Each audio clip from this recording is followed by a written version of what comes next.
Hey,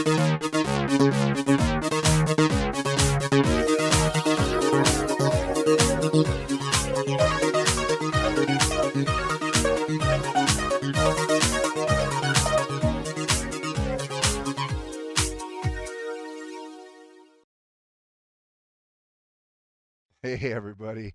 Welcome to this sort of impromptu live stream. Um, I'm trying to start this video segment, and thanks for joining in. Thanks for watching. I'm Jason Odell, and my Substack is, where is it? Here, The Photographer's Perspective. So if you haven't already subscribed, I appreciate all the likes and all the subscribes. Thanks for tuning in today. And I wanted to talk a little bit about, one of these days I'm going to get a guest on this program.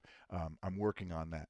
But in today's show, which I am recording, I'm going to present some stuff that I've been working on, a little overview of the original wet photography process, um, going back to 1846 or something like that, 1841.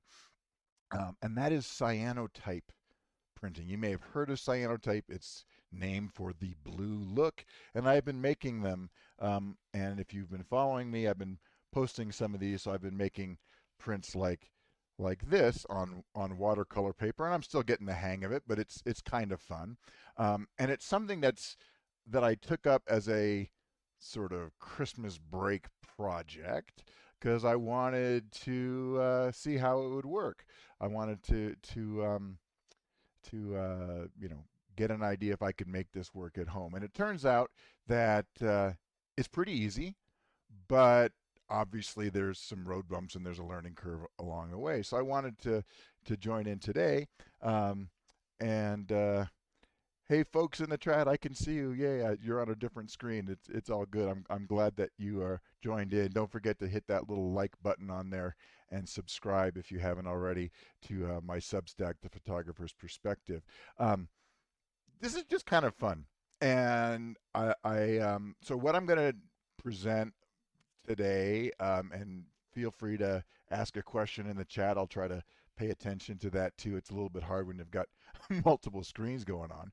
But I want to give a little bit of the background, the process, talk a little bit about what I've learned, and then hopefully in a more technical article down the road in the newsletter itself, in my publication, I will write up more detailed steps and talk about the actual things that I was doing, for example, in my computer to adjust pictures. But that's really beyond the scope of this generic or general purpose webinar today. So if you are a subscriber, I thank you. And if you're a paid subscriber, that's the kind of technical content that you get when you upgrade to a paid subscription to the Photographer's Perspective. So thank you guys for doing that. And like I said, I'll have a materials list. I will have step-by-step instructions on what I was doing in Lightroom and Photoshop, that kind of stuff. But I digress. Let's talk a little bit about yes, nice shirt. Go Belfast Giants. This is the Belfast, Northern Ireland hockey team. Who I went to a game there with my sister, who's in on the chat. So hey, Jess, good to see you. Let's jump over to my little presentation thingy here today, and I want to go into cyanotype printing. Okay, so this is just going to be an introduction. I'm going to do my best to kind of give some background, talk about the process, how it works, and it's like I said, feel free to ask a question. I'm going to do my best to monitor that. I see that Juliana and Lizzie B and Valen Mirror and Kind Dada, and I can't pronounce your name, Ilner, but it's all good to see you here anyway. So let's talk about cyanotype printing. And to do that, we have to go back to the late 1700s. And we're going to talk about a guy named Sir John William Frederick Herschel, and this is the picture you can get. Just go to Wikipedia and you can find this portrait of him.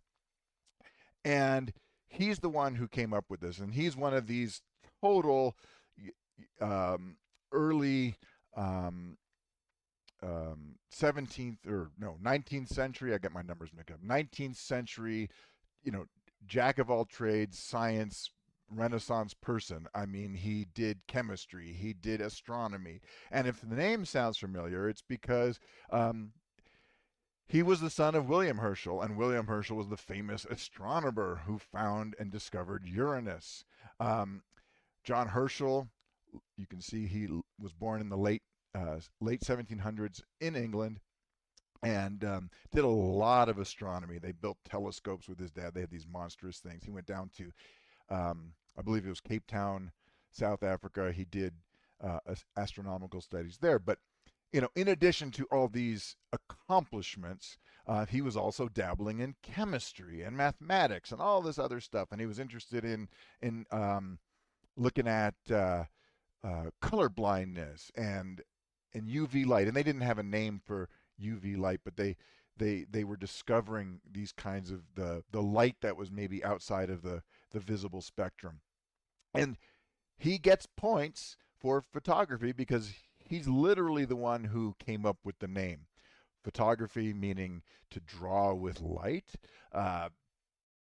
That's John Herschel, okay? And he's famous enough that they buried him at Westminster Abbey in London. So next time I'm in London, I'm going to have to make sure I can go find him. All right. So what's next? Let's talk about the cyanotype process, otherwise known as better living through chemistry. Okay. And this is not a chemistry class. I took chemistry. I did not enjoy chemistry. I managed to pass chemistry. Okay, so that's where it begins and ends. But let's talk about this a little bit. So the cyanotype chemistry is you combine two chemical solutions that are soluble in water. The first one is potassium ferrocyanide, which is this molecule here. It's this beast of a thing. There's an iron molecule in the center there, an iron atom, if you notice that. Here it is. And then surrounded by three cyanides, which is carbon, triple bond, nitrogen. Whoa, okay. So when you're surrounded by six of these, and when this is in water, okay, it has a minus three negative charges, and that's balanced out by the potassium ion, which has a positive charge. Yeah, remember chemistry? Oh, God, yes. Okay. So that's potassium ferrocyanide. And then the other molecule that we're going to make a solution of is something called ferric. That gives you the hint there's more iron in this. It's ferric ammonium citrate, which is this thing. Okay, so it's citric acid essentially with ammonium and iron ions in solution. And it's that iron down there at the bottom, the Fe3 plus. It means it has a +3 ionic charge on it. Whoa, why is that important? Well, basically, when the magic happens, that +3 is going to change to like I think a +2, and stuff gets interesting. But that's really not why we're here. It's just important to understand. But the cool thing is that you can dissolve these salts in water. Okay, so you can just make a solution. And Herschel figured out the relative, the percentages. I think you need about an 8% weight to volume solution of the potassium ferrocyanide, and I think about a 20% solution of the ferric ammonium citrate. And when you mix them in water, they just dissolve. They'll be kind of yellowish, bluish, okay? The potassium ferrocyanide specifically is quite yellow. Now, you combine them, and an interesting thing happens. It becomes light sensitive, okay? So what do I mean by that? I mean that, I'm going to see if I can move this over a little bit so you can see better. Okay, there we go. Make myself a little bit smaller here. Okay, cool. This mixture, this solution, which you can allow to dry, and it'll dry and it'll be stable as long as in the dark, is sensitive to UV light. Hey Lisa, hey Brian. Okay. Oh, this is not OChem, Jess. This is inorganic chemistry. Okay, for the most part, there's no proteins or other kinds of molecules here. So you put this stuff onto an absorbent surface, like a piece of watercolor paper, a piece of artist paper that you might have lying around, and you let it dry. And the interesting thing, and this is the key, and this is the take-home message, if you expose this to UV light, then this chemical reaction occurs in which the Fe3 plus turns into Fe2 plus, I believe. It forms the pigment that you've probably heard of called Prussian blue. Now, the bold-faced text at the bottom, Prussian blue is insoluble in water. So Herschel figured out that if you cover up certain parts of your piece of paper or whatever your substrate is, and you expose it to light, you can wash out the unexposed areas because they dissolve in water. But the Prussian blue pigment, which is bound into the paper, is water insoluble. It will not dissolve, and it sticks and it's left behind, and it turns this nice dark blue as it oxidizes, as it's exposed to air or oxygen over time. So that's the chemistry. And that's as far as I want to get in with chemistry. Let's talk about how this really happens in practice, okay?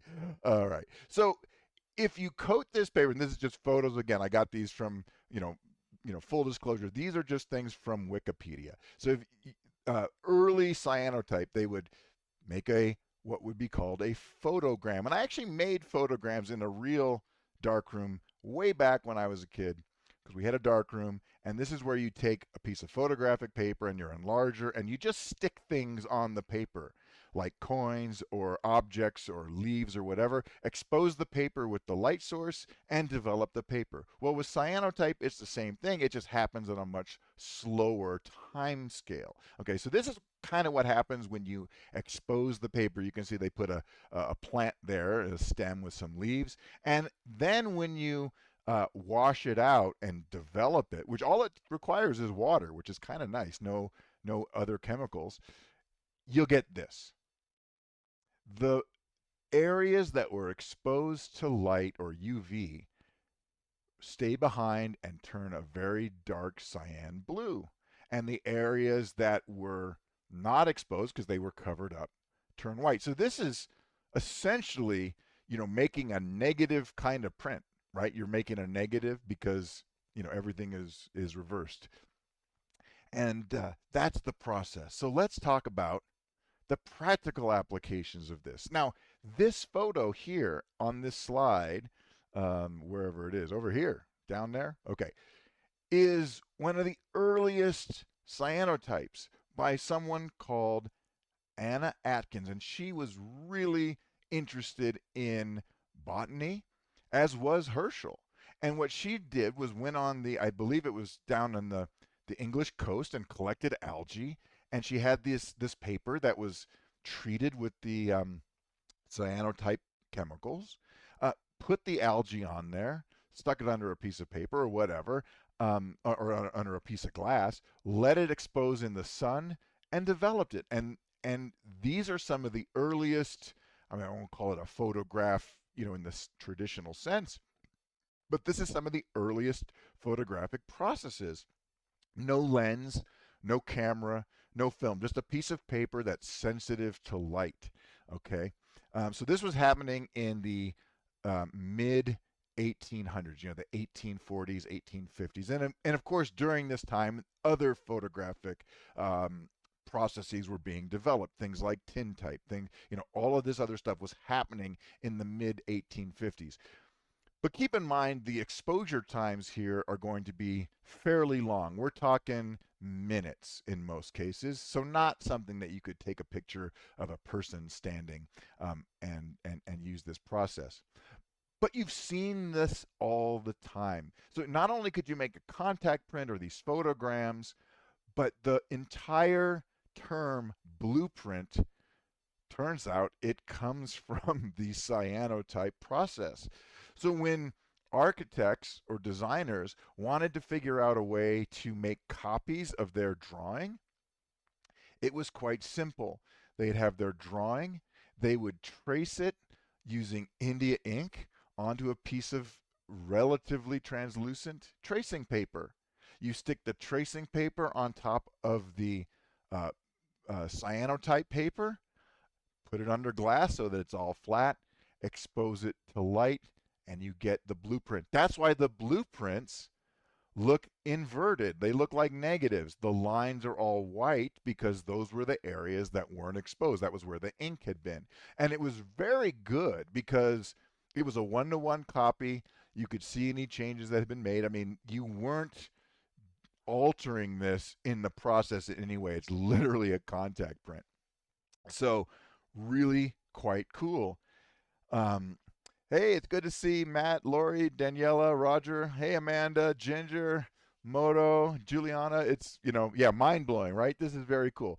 But the cool thing is that if you take this solution and you can put it on anything that it sticks to or absorbs into. So that means, really best for things like cotton, uh, bond, watercolor paper, or artist paper, uh, fabrics, and then with a few little tricks, which I'm not going to get into because I have not tried them. I've just read about them. If you apply a special kind of coating like gelatin to certain surfaces, you could even do this on, um, you know, hard, surfaces.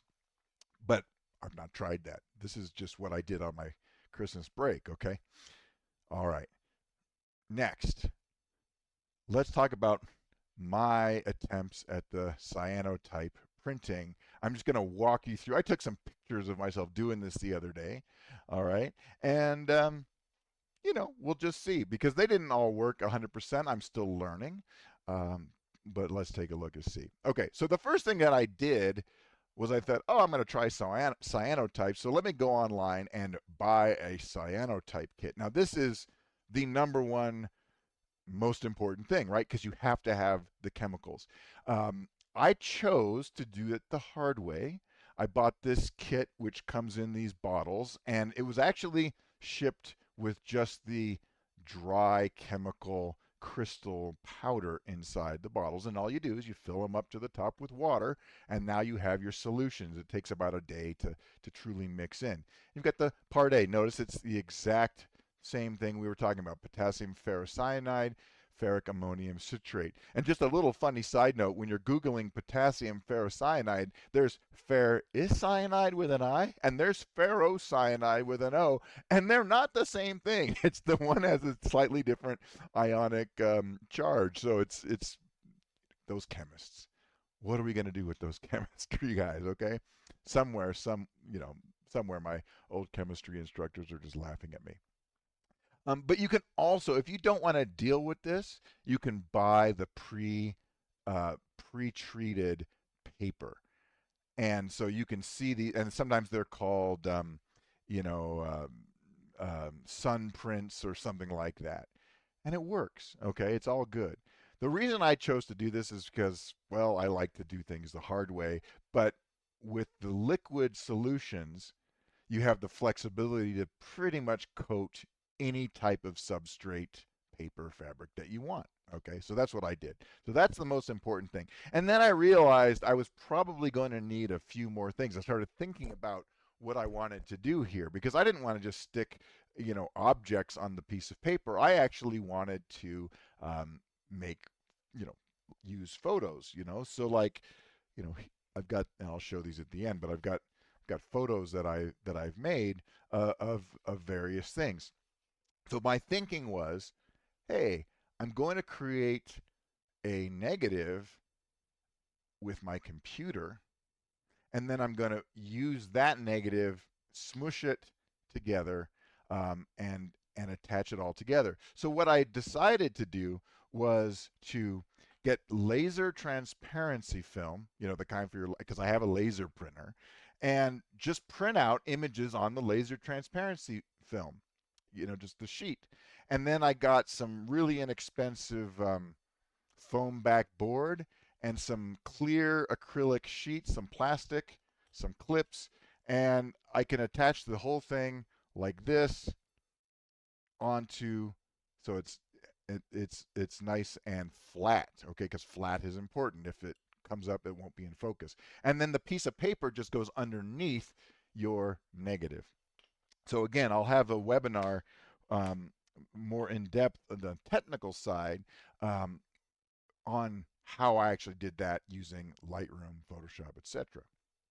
Okay, so long story short, I went out and thought through this and realized I had to buy a few more things. The other thing I bought, which is not mandatory but nice when you're living in a cold, windy climate like Colorado Springs is I purchased a UV lamp. And it wasn't terribly expensive. It was one of those Amazon things, right? Say what you will, but I got it for about, $30 or something like that. Anyway, so let's look here. This is me. That's the solution A is in my little container. Then I just used you want to mix equal parts. So I just simply went into my um, dark room, bathroom with a nightlight. Now the good news, let me just back up. You need to sort of do this stuff in dim conditions, but because the exposure times are so long, um, you don't need, as long as you're not in bright light for a really long time, you're good. So what I did was I just mixed this together, and you can see it sort of turns this greenish color. You mix that up, and then I used this foam applicator to apply it to my piece of artist paper. And I used multimedia paper as a heavyweight, like 300 grams per square meter type of paper, and I found it worked really nice. The smooth surface helps bring out the details, and I found that it stuck in and absorbed better than, say, the watercolor paper. Now, if you look at this, you can probably notice that my paper is all starting to curl because it's wet. So note to self, I'm going to get maybe a piece of cardboard, something more rigid next time I do this, and I'm going to use some masking tape and just tape down the edges and the corners of the paper so that it doesn't curl while I'm trying to do this. Now, once you've done that, you let this dry, and that needs to happen in the dark because it's going to take a couple of hours to fully dry. So wear gloves. It said don't drink this stuff because it is pretty it's fairly toxic. You don't want to drink potassium ferrocyanide, right? Okay, so I've coated the paper, and then in my dark room where I've got my little red light turned on, I can attach my negative. So that negative is sandwiched between. So I've got a I guess it's a 4-layer sandwich here. I've got on the bottom a piece of foam core, which you can get really inexpensively at either an art shop or wherever. Um, and then on top of that, I put the piece of treated watercolor paper or art paper. On top of that, I place my negative, which again was just 8.5 by 11 transparency film that I printed out using my laser printer here at home. I printed out from Lightroom or Photoshop or whatever. Doesn't matter. And then on top of that, I put a piece of clear acrylic. Now, I guess if I was really going to be old school about this, I should have used a piece of glass. But you know what? I'm a klutz. Glass breaks. So, yeah, it's possible. But I looked up before I started this. I used my little former engineering PhD skills and said, is acrylic transparent to UV light? And the answer is yes. It does block a little teeny bit of it, but not enough to be a problem. So, if you use something like, museum glass that blocks UV light, you would have a big problem. So here is my film ready to go, and I stuck it under the lamp. So you can see that yellowish, greenish paper. And I got this lamp. It's a UV lamp. It's LED. Gets a little warm, but it's not too bad. And I experimented with times. Now, everything I said 3 to 5 minutes. I've been running 10-minute exposures. You could, if you really wanted to get creative, you could do a test strip, where you extend the exposure time. What I've read about the cyanotype process is that it's better to overexpose it than underexpose it. Better it be too dark. And on the right-hand side of the screen here, you can see what that looks like when I've turned the light on. So I do this, set timer for 10 minutes, and you can ask Alexa, you can ask Siri, whoever, set a timer for 10 minutes, and then when it dings, you're good to go. Now, again, I can just turn the lights on at this point. I'm not going to ruin it. I just need to take it into the the develop stage, which is just rinsing. So just to remind everybody, what's going to happen is those areas where it's clear on my negative, where you can see that yellow stuff, those areas got exposed, and that chemical reaction is going to transform my two salts into this Prussian blue pigment, which is insoluble in water. So it's going to stick in the paper. It's not going to dissolve when I put it in water. But everything else where those black areas are, it's protected. It's not going to be insoluble. It will dissolve out. So you got to wash this pretty good. So I took this. This is what it looks like when it's comes out. You can see that it's changed color from that green, that yellowish to more of a bluish color up in the right. And then I put it in the water tank. And if you see the lower right corner there, it's you can see those yellow spots. That's the solution that didn't get converted to Prussian blue, and it's rinsing out. So you got to take these tanks. I bought these trays. These are just old school traditional darkroom trays. So I got a set of 3 of them. They were big enough to hold the paper that I had. And I just agitated it manually, just, rocking it back and forth gently. It takes about 5 minutes to really wash it out good.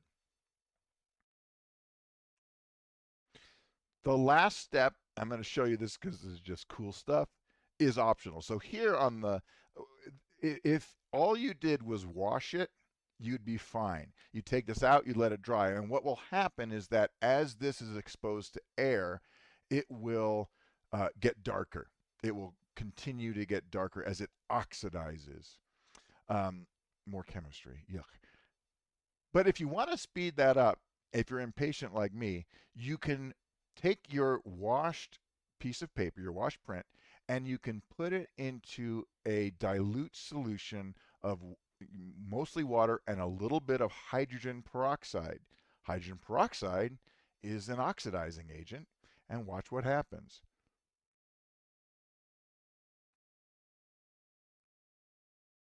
Ooh, you can see that turns nice and dark blue.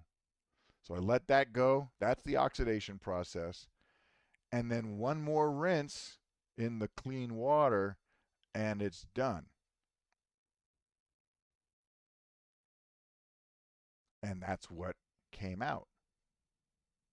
So these images were ones that I had, and you can fool around with different ideas. So the image at the top right, which you can sort of see, it's a Japanese garden, is an infrared photo. So the the leaves actually do look white. And I printed it as a negative. So that's literally how it would look, like this. The other 3 images here, I printed them out as positives so that the contact print looks more like a blueprint. So we've got this common tern in New York, and this is in Dublin, actually, in the big park in St. Stephen's Green. And this was infrared, but I printed it as a positive. So these were light areas on the negative, and so they ended up being printed out dark. And then this is the Manhattan Bridge in New York City. Again, I printed it out as a positive so that the sky stayed blue, and it looks like a blueprint. But you can fool around with this. So all you've got to do is take your image, convert it to black and white, invert it, and you can make a negative, or if you don't invert it, it prints as a positive. Okay. All right. So that's sort of how I spent my winter break. So I did some were like cards, uh, and see this one's really light. It didn't come out so great, but other ones do. This is an infrared image. So the leaves, this is some kind of redwood trees, I think. Um, Here's my raven photo. I'm still trying to get a good one of this one. Um, and this was an early attempt. You can see that it, well, maybe it rinsed off, which was bad. So that was a failed attempt. Happy little mistakes too. So what have I learned so far? There's more things to learn here, but for the most part, what I've discovered is that I'm having better success with the smooth artist paper. Now that could just be because my watercolor paper may be um, acid free, and apparently, acid-free papers don't play nice with the cyanotype chemicals. So one thing I read about, and I'm going to try this later, is to do a pre-rinse, treat the watercolor paper with a dilute vinegar solution. Vinegar is acid, and see if that maybe makes things stick better. There's other things you can do as well, um, but who knows. So yeah, that's where we're at with this whole process. And like I said, once I get more, I will then write up the full blown technical article, which will go out to all my subscribers, and maybe even do a video where I show you my Photoshop and Lightroom techniques. But I think it's really fun because once you get a hang of this process, it's pretty inexpensive to buy the materials. And I looked up, there's fancier kits that you can get at Photoshops, photo stores like B&H, where they include things that improve contrast. They include extra chemical powder, things that you can use to treat the paper to make the compound stick better. It's called sizing.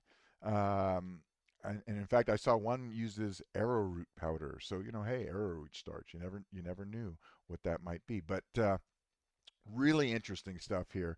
Um, and then the next phase, once I get this, is to try it on, say, canvas, on fabric, because it'd be cool. Everyone wants you to use the recyclable, reusable canvas tote bags for your shopping bag. So how cool would it be to have like a photo? So I've seen other things where people paint them, and you can just you don't have to have the paper or the substrate coated edge to edge. You could just use brushes and have brush marks in there, like that initial photo that I showed you. So really kind of cool. But we're going back old school. We're going back almost 200 years, 180 years or so, to John Herschel, who discovered this process and along the way, invented not only cyanotype but blueprinting and all kinds of other cool things. So, I it's been a day, right?